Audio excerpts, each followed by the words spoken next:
Shalom, salam sejahtera bagi Bapak Ibu Saudara-saudara, anak-anak yang dikasihi oleh Tuhan Yesus Kristus. Berjumpa kembali bersama saya Pendeta Eka di dalam renungan firman Tuhan pada hari ini, hari Selasa 28 November 2023. Sukacita dan damai sejahtera dari Tuhan Yesus kiranya menyertai hidup kita sekalian. Puji nama Tuhan. Pembacaan firman Tuhan hari ini sampai pada pembacaan 1 Korintus pasal yang ke-6. Kiranya firman Tuhan memberkati kita sekalian. Baik, sebelum kita akan merenungkan bagian firman Tuhan bacaan hari ini, mari kita akan berdoa bersama.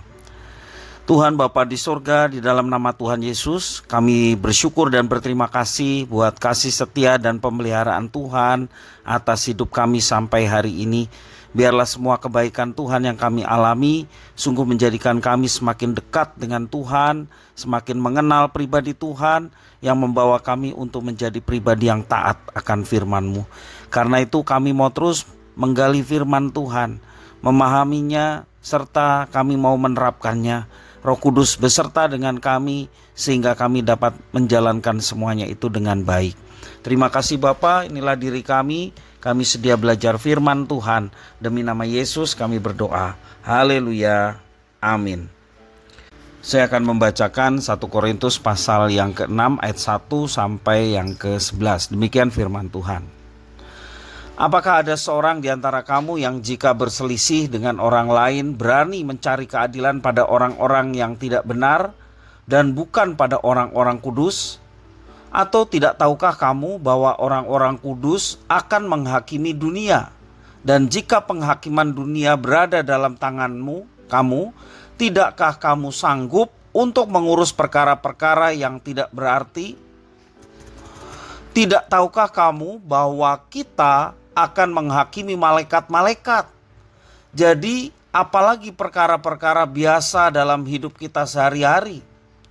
Sekalipun demikian, jika kamu harus mengurus perkara-perkara biasa, kamu menyerahkan urusan itu kepada mereka yang tidak berarti dalam jemaat. Hal ini kukatakan untuk memalukan kamu.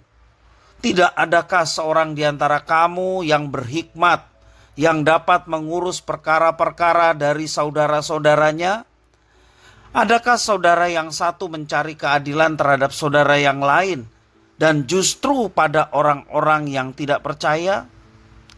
Adanya saja perkara di antara kamu yang seorang terhadap yang lain telah merupakan kekalahan bagi kamu. Mengapa kamu tidak lebih suka menderita ketidakadilan? Mengapakah kamu tidak lebih suka dirugikan?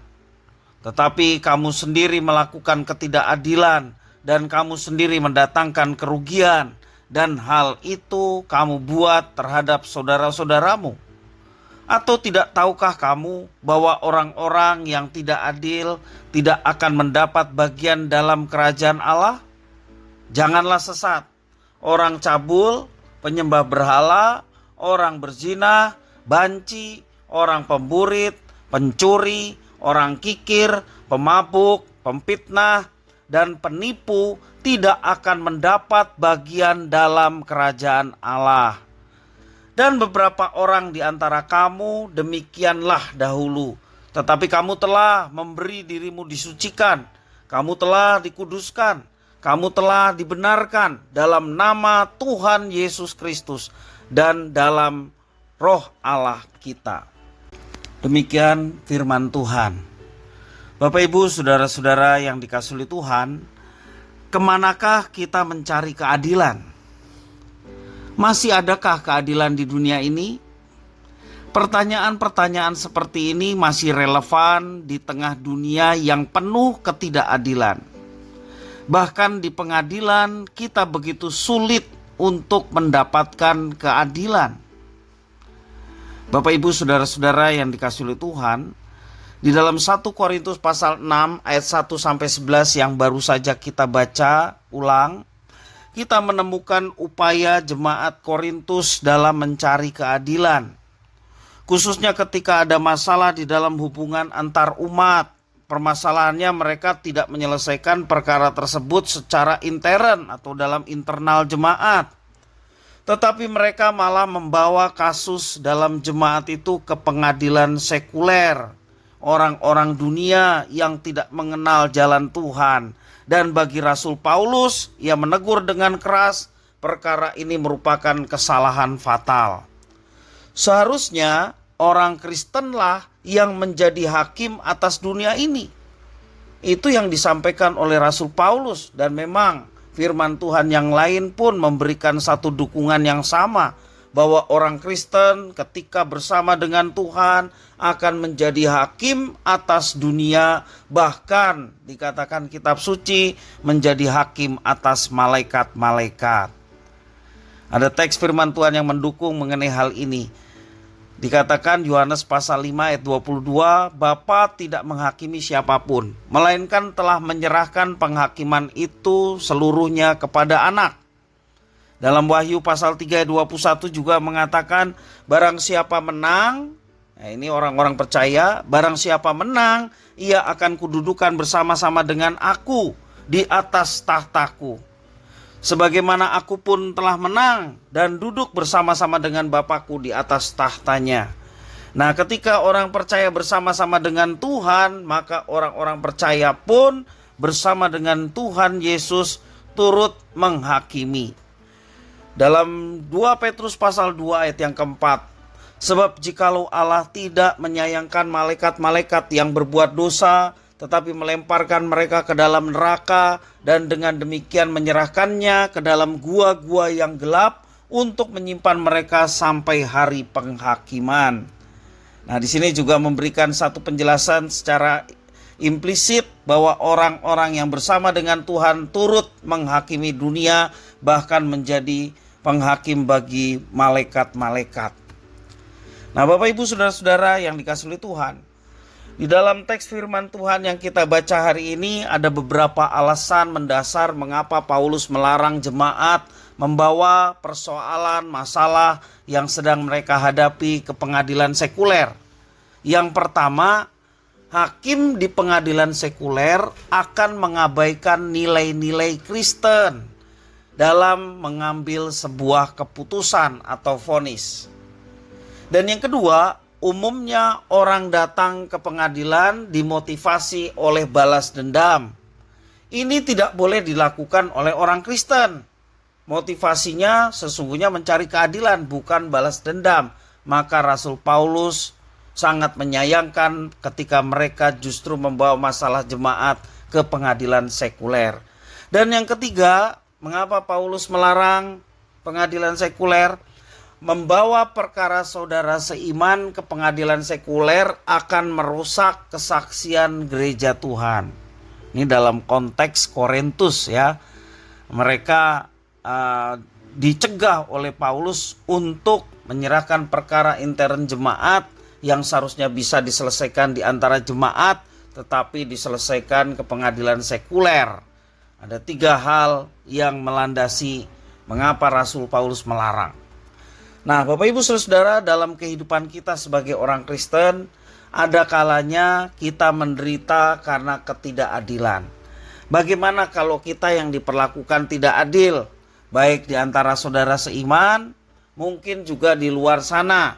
Bagaimana jika kita menjadi orang yang dikatakan korban ketidakadilan? Semisal kita dicurangi sistem dan hak kita dirampas dengan semena-mena. Itu menunjukkan ketidakadilan dan kita mengalami hal itu. Namun kalau kita mengalami hal itu, kita diingatkan bahwa lebih baik menderita ketidakadilan daripada harus mempermalukan nama Tuhan dengan mencari keadilan dari orang-orang yang tidak percaya. Nah, perenungannya bagi kita adalah mari kita arif dan bijaksana dalam menyelesaikan persoalan-persoalan yang khusus ada di antara jemaat. Tentunya persoalan secara internal. Bisa mengundang gembala sidang. Ataupun juga orang-orang yang dianggap bijaksana untuk dapat menolong dan memediasi. Nah, Bapak Ibu Saudara, ketika kita melandasi setiap persoalan jemaat diawali dengan berdoa dan berserah dan membawa setiap orang yang berperkara itu untuk rendah hati dan bisa menerima satu dengan yang lain, maka tidak ada perkara yang tidak bisa diselesaikan dalam internal jemaat. Tentunya karena Roh Kudus yang memampukan dan melembutkan hati, maka persoalan-persoalan apapun bisa terselesaikan dengan baik. Namun kalau akhirnya kita sekali lagi boleh mendapatkan ketidakadilan, mari kita tetap hidup dalam takut akan Tuhan. Kita harus tetap memilih untuk memuliakan Tuhan, karena memang tujuan hidup kita adalah memuliakan Tuhan dan menikmati Tuhan selama-lamanya. Keadilan Tuhan masih ada dan berlaku bagi kita, bahkan kepada orang yang tidak mengalami keadilan di dunia. Sebab pada akhirnya keadilan Tuhan pasti akan nyata seperti fajar di pagi hari. Demikian juga keadilan Tuhan akan dinyatakan tepat pada waktunya.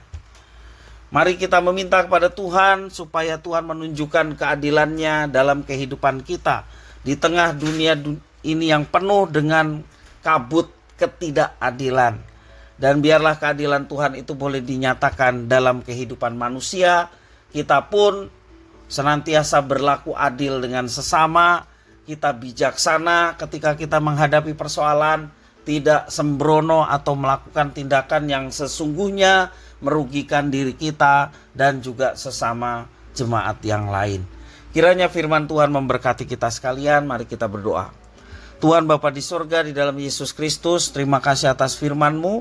Biarlah kami boleh menjadi pelaku-pelaku firman, kami boleh melihat keadilan Tuhan, dan juga kami boleh menjadi pelaku-pelaku keadilan dalam kehidupan kami setiap hari. Terima kasih Bapa, inilah doa ucapan syukur kami. Demi nama Yesus kami berdoa.